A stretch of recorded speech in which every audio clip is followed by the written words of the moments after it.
Tuloy ang buhay. Sian, deadma sa galit ng mga fans ni Kim.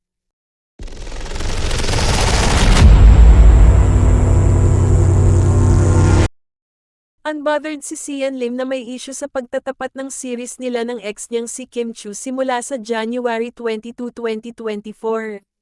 Mauuna muna ang premiere ng Love, Die, Repeat ni na Sian at Jenilyn Mercado this Monday at sa January 22, makakatapat na nila ang linlang the teleserye version ni na Kim at Paolo Avellino.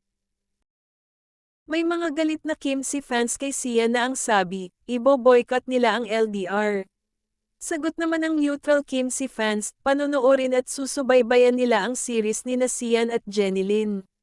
Ganon din daw ang gagawin nila sa linlang, panonoorin din nila at kung paano nila ito gagawin dahil sabay nga ang airing, bahala na raw sila.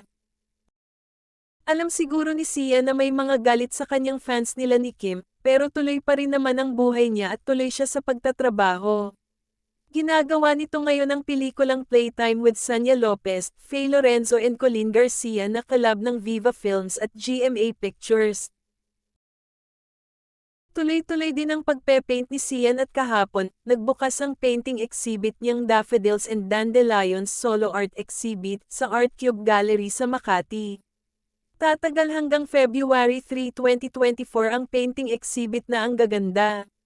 Sayang at hindi ma-post ni Sian sa kanyang Instagram ang paintings niya. Wala rin namang makapag-comment dahil matagal nang naka-off ang comment box ng IG niya.